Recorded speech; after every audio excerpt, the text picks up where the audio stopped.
आणि सगळ्यात मोठं आव्हान जे आहे ना, प्रकाशकांना पण फार मोठं आव्हान आहे.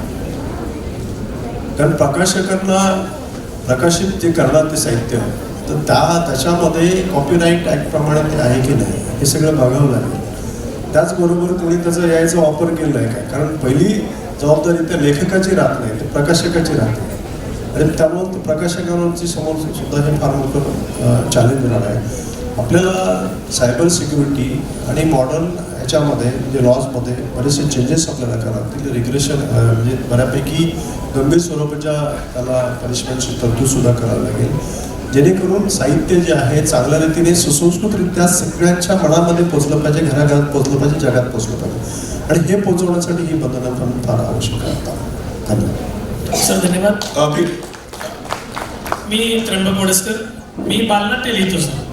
आता तुम्ही जो बोललात त्या संदर्भात मी प्रकाश पारखे सरांचा विद्यार्थी आहे, त्यांच्याकडे पाहून बालनाट्य लिहायला शिकलो. आणि मागच्या वर्षी मी असं केलं की यायला विचारलं की मला असं बालनाट्य पाहिजे, पण मला जसं पाहिजे तसं त्याच्याकडून उत्तर येत नव्हतं. शेवटी मी पूर्ण बालनाट्य लिहिलं, यायला टाकलं आणि मला सांग याच्यामध्ये काय बदल करा. अतिशय तुम्ही उत्कृष्ट लिहिलं आहे, परंतु मला असं वाटतं की आता ते यायला माझा डाटा पूर्ण गेला, ते बालनाट्य गेलं. उद्या कोणी जर त्याच विषयावर त्याला बालनाट्य मागितलं आणि ते नाटक माझं झालं, त्यानं त्याच्या नावाने छापलं, तर त्याला मी काय करणार? म्हणजे माझी सृजनशीलता मला काय करता येईल, म्हणजे मी काय करावं? आता सरांनी तोच मुद्दा सांगितला की कॉपीराईट हा विषय AI मध्ये फार महत्त्वाचा आहे. AI भारतात खरा हा आता विषय असा आहे की भारताने AIचा कुठल्या क्षेत्रात वापर ठेवायचा, कुठल्या क्षेत्रात ठेवायचा नाही, हा एक फार महत्त्वाचा विषय, ज्याला आम्ही नैतिक कृत्रिम बुद्धिमत्ता असं म्हणतो.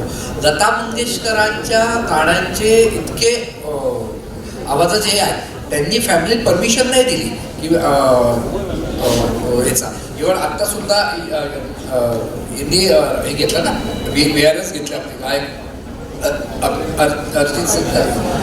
हे त्याचं कारण तेच आहे की आता त्या पद्धतीचं म्हणजे तो इतका सुंदर जावेद अख्तरांच्या शैलीमध्ये लिहून देतो, हे देतो नवीनच आहे पण शैली ती वापरतो. त्यामुळे सरांनी जो प्रश्न उपस्थित केला तो सरकारी याच्यामध्ये संदीप वासलेकर तुम्ही माहिती असा आंतरराष्ट्रीय विचारवंत आहे, त्यांनी हा प्रश्न सध्या आहे की AIचा वापर नैतिकताचा आधार धरून कुठल्या क्षेत्रात त्याची मान्यता द्यायची, कुठल्या क्षेत्रात द्यायची नाही, याचं धोरण ठरवण्याचा मुद्दा आहे. हॅलो, मी प्रवीण गांगुर्डे, सायकोथेरपिस्ट आहे. AIच्या माध्यमातून मुलांना AI मैत्रिणी देतात, मुलींना AI मित्र देतो. याचा एकूण AIचा कुटुंब व्यवस्थेवर भविष्यात काय परिणाम होणार आहे?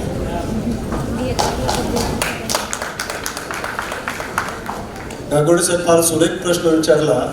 अतिशय महत्त्वाचा, सामाजिक दृष्ट्या हा महत्त्वाचा विषय आहे आणि गंभीर विषय आहे. मी तुम्हाला एक उदाहरण देईल. आपल्याकडं मध्य प्रदेशामध्ये चंबळच्या खोऱ्यामध्ये सगळ्यात जास्त दरोडे पडतात.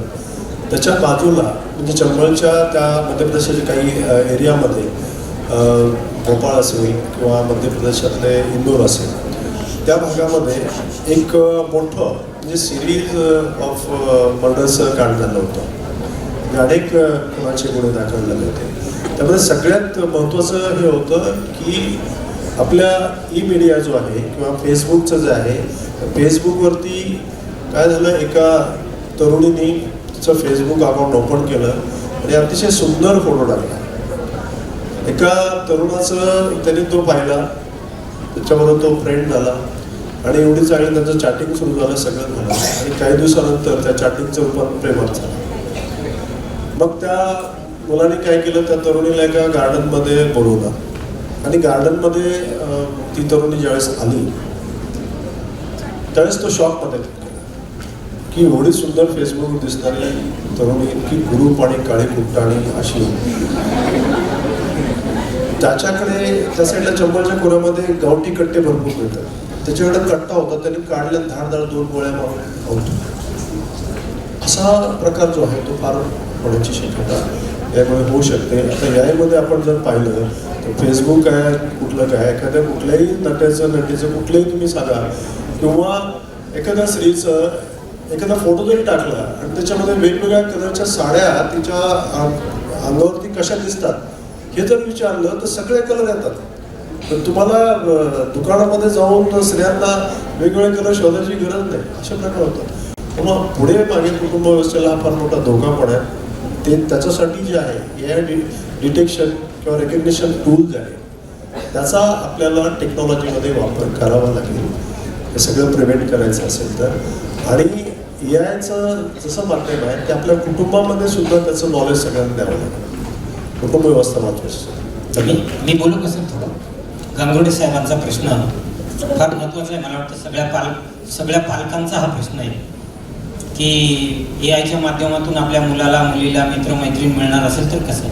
मला वाटतं आपण आहे ना कोणत्याही प्रश्नाचं उत्तर शोधताना त्या समस्या जी आहे त्या समस्याच्या मुळाशी गेलं पाहिजे की असं का होतं. माझ्या मुलाला किंवा माझ्या मुलीला AI मित्र किंवा मैत्रीण असावी असं का वाटतं, हा मूळ प्रश्न आहे. प्रश्न हा नाही आहे की AIच्या माध्यमातून त्याला मिळते तर काय. मला वाटतं कुटुंब व्यवस्थेचा जो गाभा आहे, जो मेन पाया आहे, तो आहे संवाद. आणि तो संवाद जर आपण मुलाशी आपल्या मुलीशी, पत्नीशी, पतीबरोबर किंवा आईवडिलांसोबत हा जर करू, चांगला करू, सुसंवाद करू, तर त्या सुसंवादातून ह्या ज्या काही जटिल समस्या तयार होतात पुढच्या, त्या होणार नाही. तुम्ही ह्या ज्या घटना पेपरमध्ये किंवा न्यूजमध्ये, चॅनलमध्ये, सगळीकडे प्रसारमाध्यमांमध्ये बघता, ऐकता, थोडा आपण जर अभ्यास केला, सर मला वाटतं तुम्ही सहमत असाल, तर त्याचं मूळ आपल्याला सापडतं की कुठेतरी डिस्कनेक्ट झालेलं आहे कुटुंबामध्ये, कुटुंब व्यवस्थेमध्ये, म्हणून ह्या समस्या उद्भवतात. मला वाटतं हा सुसंवाद.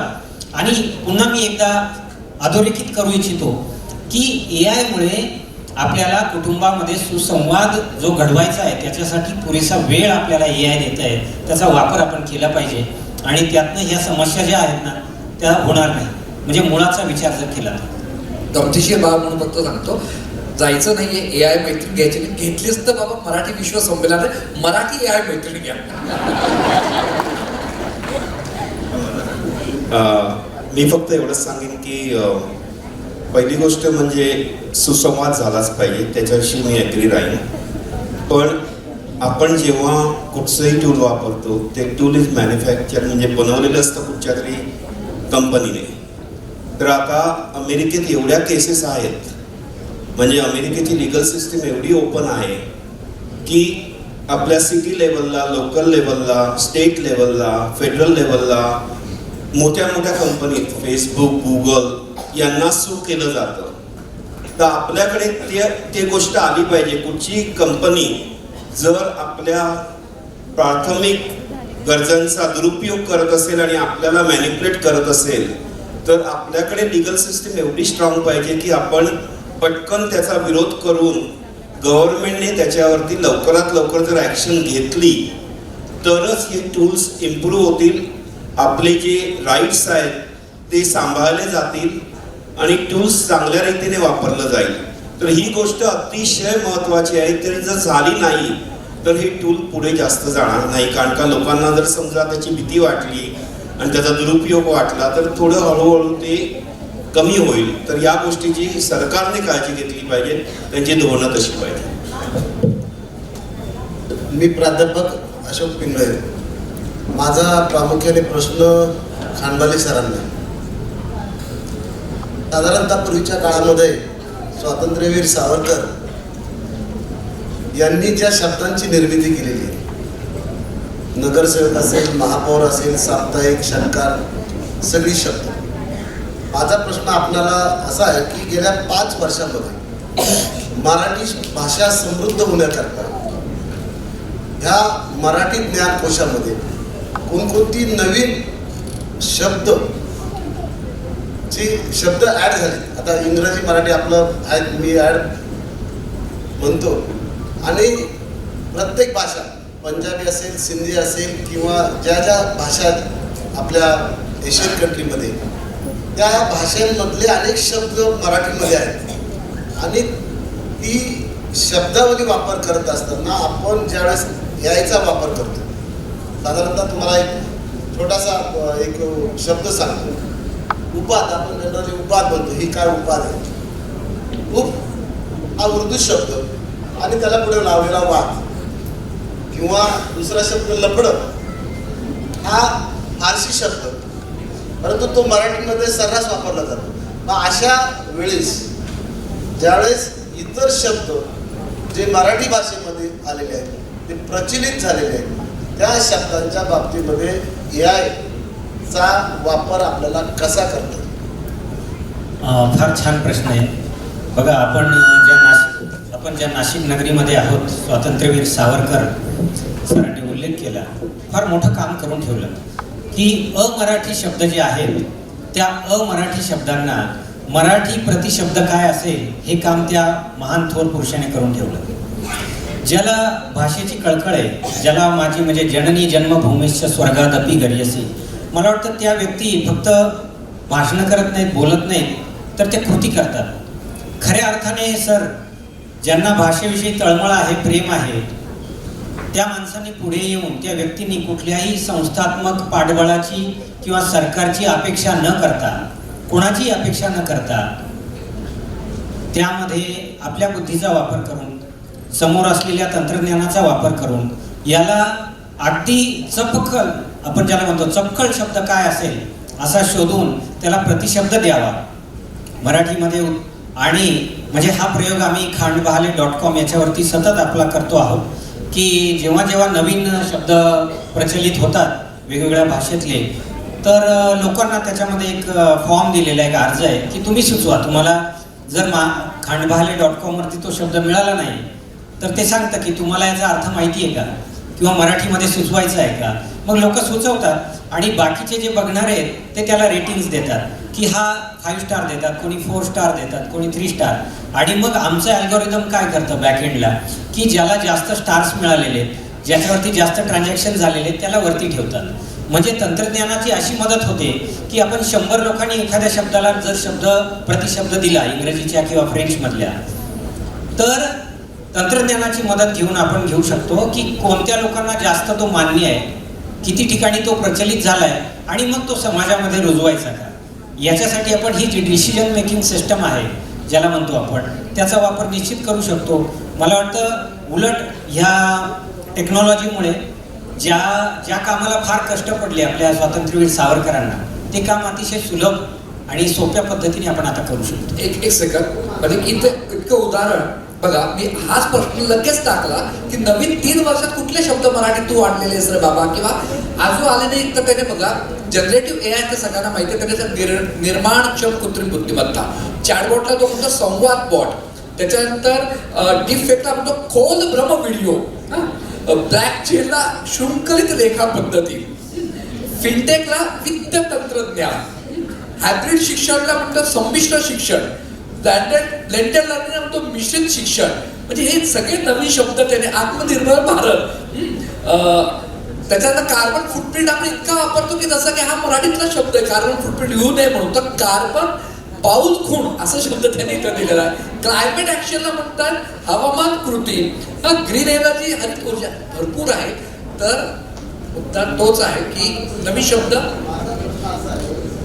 सर, तुमचा प्रश्न जो 2 मिनिटं सर, तुमचा प्रश्न जो आहे ना, इतर भाषेतले शब्द आणि सावरकरांचे शब्द, मी फक्त तुम्हाला एकच सांगेल, खांडवाले सरांनी तुम्हाला पुष्टी जोडली त्याच्यात पुढे, ती वेगळी माहिती आहे. तुमच्या प्रश्नाला वेगळं हे नाही आहे. फक्त आपल्याला एक बंधन पाळायचं आहे की आपल्याकडे आता फक्त मोजकी 10 मिनिटं आहेत. आपण 2च प्रश्न घेणार आहोत. थोडक्यात प्रश्न विचारा आणि कृपया थोडक्यात उत्तर द्या. मनोज कुलकर्णी बोलतो. मागे प्रश्न भरपूर आहेत, मागे प्रश्न भरपूर आहेत, अथांग आहेत. आपल्याकडे केवळ 10 मिनिटं आहे. सर, तुमचं झालं की मागे एक माईक पटकन विचारतो. मनोज कुलकर्णी बोलतोय, हाँगकाँगहून. चर्चासत्र खूप छान चाललंय, पण माझ्या ऐकताना एक कुतूहल मनात आलं की आपण कृत्रिम बुद्धिमत्ता आणि मराठी, तर इतर भारतीय भाषा ज्या आहेत त्यांच्यात हा AIचा वापर किती होतोय आणि मराठी तिथे कुठे? कारण शेवट महाराष्ट्राला सगळ्या बाबतीत क्रमांक 1 वर राहायला आवडतं आणि AIच्या माध्यमातून देखील आपण ते करू शकतो. तर कोणी उत्तर सांगू शकेल मला? सुनील सर किंवा तुम्ही?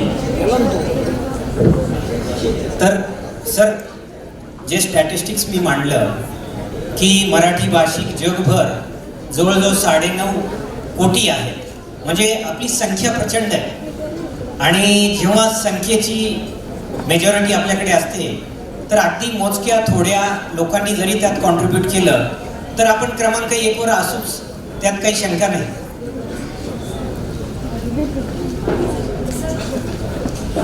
आपल्याला वेळेची मर्यादा आहे, थोडं मागे विचारण्यासाठी पण द्यावं लागणार आहे आपल्याला. आणि सगळ्यांना एक विनंती आहे की वेगवेगळ्या विषयावर परिसंवाद आहेत. हा परिसंवाद जरी 1:30ला संपणार असला तरी 2:30 वाजेपासून आणखीन वेगळे परिसंवाद सुरू होणार आहेत. आपल्याला त्यांच्यासाठी पण वेळ ठेवायचा आहे, आपल्याला वेगवेगळ्या विषयांची माहिती घ्यायची आहे. हॅलो. त्याच्यामुळे ते मागे पोहोचेपर्यंत माझा एक प्रश्न विचारा. हॅलो मॅडम, सुरू झालंय. मागे पोचलो आम्ही आता. मागे नाही, मागचे पुढे आले. त्या ठिकाणी मी पत्रकार हार्दे सर, जो प्रश्न सगळ्यांच्या मनात जी एक भीती आहे, तो भीतीयुक्त प्रश्न असा जो आहे तो मी एक साळवी सरांना म्हणजे आमदार महोदयांना विचारतोय. कारण हा प्रश्न भारताशी निगडीत आहे, अमेरिकेशी निगडीत आहे. कारण अनेक भारतीय युवक युवती अमेरिकेत आहे. शॉर्टमध्येच बोलतोय. फक्त प्रश्न विचारा. प्रश्न असा आहे की ह्या AI मुळे अमेरिकेत याचे दुष्परिणाम होतील, त्याचे परिणाम भारतीयांवर होतील आणि भारतावर तिथले परिणाम हे भारतात सुद्धा होतील, असा AI बद्दल जी भीती निर्माण होते त्याबद्दल स्पष्टीकरण द्या. Thank you sir. प्रश्न चांगला आहे. पहिली गोष्ट म्हणजे AI मुळे जॉब कमी नाही होणार आहेत. AI मुळे जॉबचं स्वरूप चेंज होईल. त्यामुळे AI तुम्ही लवकरात लवकर जेवढं वापराल तुमच्या क्षेत्रामध्ये, जसं आता जनरेटिव्ह AI आणि एजंटिक AI आहे ते डेव्हलप होत जात आहे, त्याच्याबद्दल बरोबर प्रोडक्ट आणि सर्व्हिसेस वाढत चाललेल्या आहेत. तर तुम्ही AIची भीती बाळगू नका. तुम्ही AI तुमच्यासमोर आव्हान असं स्वीकारा आणि त्याच्यात तुम्ही समरूप व्हा. जर तुम्ही तो कॉन्सेप्ट ॲक्सेप्ट केलात तर लवकरात लवकर तुम्ही त्या प्रवाहात जोडून जाल. अमेरिकेत नवीन जॉब क्रिएट होत आहेत, इंडियामध्ये पण AIचे नवीन जॉब क्रिएट होत आहेत. फक्त आपण रेडी आहोत की नाही हा प्रॉब्लेम आहे. आपण त्याचा संशय काही मनात न बाळगता लवकरात लवकर ही सर्व्हिस ॲक्सेप्ट करा आणि प्रवाहात जॉईन व्हा. थँक्यू. पुढचा प्रश्न होण्याआधी काका त्या मॅडमला विचारू द्या. आणि आता त्या मॅडमचा प्रश्न झाल्यानंतर केवळ तुमचा प्रश्न, कारण आपल्याला वेळेची मर्यादा आहे, वेळेत सगळं संपवायचं आहे. सेम सब्जेक्ट आहे. मला फक्त असं विचारायचं आहे वैभव शेळके सरांना की आजकालचे जे मुलं 12thला आहे, सपोज त्यांनी BE ला जाण्यासाठी कम्प्युटर ब्रांच जर निवडली तर ती त्यांच्यासाठी किती योग्य असेल किंवा त्यांनी ती निवडावी की नाही. कारण ॲमेझॉन आणि आपल्या भारतातील TCS सारख्या कंपन्यांनी पण बरेच वर्कर्स कमी केलेले आहे. त्यामुळे कम्प्युटर फील्डला जाणं कितपत योग्य राहील. चांगला प्रश्न आहे मॅडम. मॅडम माझं जे पर्स्पेक्टिव्ह आहे याच्याबद्दल की जर तुम्हाला म्हणजे इंजिनिअरिंग ही अशी फील्ड आहे की तुम्ही जर मनातून तुमची इच्छा आहे शिकायची तर तुम्ही त्याच्यात जा. कारण की असं आहे की AI नाहीतर सॉफ्टवेअर इंजिनिअरिंग ही फील्ड खूप वास्ट आहे. म्हणजे त्याच्यामध्ये करण्यासारखं तुम्ही म्हणजे एका लाईफ टाईममध्ये पण करू शकत, एवढ्या गोष्टी आहेत त्याच्यामध्ये. पण एवढ्या सगळ्या गोष्टी करण्यासाठी पण ती आतून पॅशन पाहिजे की हां मला हे करायचं आहे. ते पहिलं ठीक आहे. दुसरं असं की जे आता एक अगेन एक ॲनालॉजी देतो मी की जो एक्सपिरियन्स डॉक्टर आहे बरोबर, तो फक्त 2 तासासाठी येतो, त्याचं काम करतो आणि जातो बरोबर, तरी पण त्याला पैसे भेटतो. आणि तो जो डॉक्टर आहे तो सगळ्यात इम्पॉर्टंट आहे म्हणजे त्याच्यामध्ये पूर्ण हॉस्पिटलमध्ये बरोबर. तशी सेम थिंग सॉफ्टवेअर इंजिनियर्सचं पण होणार आहे. जे सॉफ्टवेअर इंजिनियर्स एकदम एक्सपर्ट्स आहेत, म्हणजे एक्सपर्ट व्हायला नक्कीच टाईम लागतो. म्हणून मी बोलतो की आतमधून ते पॅशन पाहिजे. तर तुम्ही 3 वर्ष 4 वर्ष त्याच्यामध्ये चांगलं शिकलं आणि तुम्ही एक्सपर्ट झाले तर तुम्ही त्या डॉक्टरसारख्या बसाल. आणि हे जे मोठे कंपनीज आहेत गुगल, ॲमेझॉन, हे सगळे तुमच्याकडे येतील. कारण की त्यांना गरज आहे अशा सॉफ्टवेअर इंजिनियरची की AI ठीक आहे कोड लिहितोय पण तो कोड बरोबर आहे का चुकीचा आहे का ते कोण सांगू शकतं, एक्सपर्टच सांगू शकतो. जे शिकतोय तो नाही सांगू शकणार. तर तुम्हाला या फील्डमध्ये उतरायचं आहे तर तुम्ही पण एकदम डीप एक्सपर्ट बना त्याच्यामध्ये. म्हणजे जर तुम्ही एक्सपर्ट बनले तर तुम्हाला कोणीच थँक्यू वैभवजी. Yes please. आता आपला शेवटचा प्रश्न आहे. मी 77 वर्षाचा तरुण आहे, योगामध्ये काम करतो. काकांसाठी साड्या वाजवा. सर प्रश्न विचारा थेट. मोठा प्रश्न. योगामध्ये काम करताना याला काही डेटाबेस आहे त्याचं उत्तर काय मला माहिती आहे, तरी सुद्धा मराठीमध्ये काय करता येईल काही डेटाबेस आहे एवढं सांगा बस. आणि काय मी करू तिथं मराठीमध्ये. ओके. योगामध्ये डेटाबेस जो आहे तो बऱ्यापैकी आहे आणि अजून कारण योगा जो आहे तो इंटरनॅशनल लेवलला पोचलेला आहे. जागतिक योगा दिवस 21 जून आपण सगळीकडे साजरा करतो. तो अमेरिकेत पण साजरा होतो, ऑस्ट्रेलियामध्ये पण होतो, न्यूझीलंडमध्ये पण होतो.